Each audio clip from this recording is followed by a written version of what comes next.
নবী সাল্লাল্লাহু আলাইহি সাল্লাম বলেছেন, মান গাশশা ফালাইসা মিন্না, যে ধোঁকা দেয়, যে প্রতারণা করে, যে দুই নম্বরই করে, যে চিটারি করে, সে আমার উম্মত নয়। আপনার দাড়ি অনেক লম্বা হতে পারে, আপনার দাড়ি সাদা হতে পারে, আপনি মেহেদি লাগাতে পারেন, আপনার টুপি অনেক লম্বা হতে পারে, আপনার পাগড়ি 7 হাত হতে পারে, আপনার জুব্বা অনেক লম্বা হতে পারে, আপনি হজ করতে পারেন, আপনি উমরা করতে পারেন, আপনি মসজিদের সভাপতি হতে পারেন, সেক্রেটারি হতে পারেন, ইমাম সাহেব হতে পারেন, আলেম সাহেব হতে পারেন, আপনি মসজিদের অনেক সামনের কাতারে মুসল্লি হতে পারেন।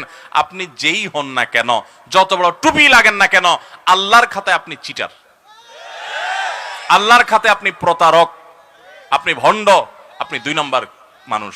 মনে রাখবেন, ঠিক ঠিক বলে খুব বেশি চিল্লানোর দরকার নাই ভাই, একটু ভেতর থেকে উপলব্ধি করেন। হয়তো আপনারা এখন চিন্তা করতেছেন আপনাদের এলাকায় কেউ এই কাজ করছে, এখন তারে বাঁশ দেওয়ার জন্য জোরে সোরে ঠিকঠাক বলতেছেন।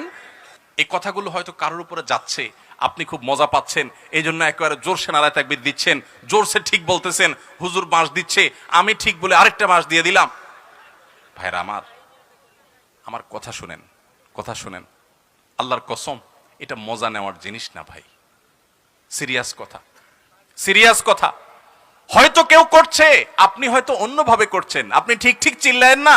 ঠিক ঠিক চিল্লানোর চাইতে বড় জিনিস হলো উপলব্ধি করেন, কখনো অসৎ উপায় অবলম্বন করে 1টি টাকাও কামাবেন না।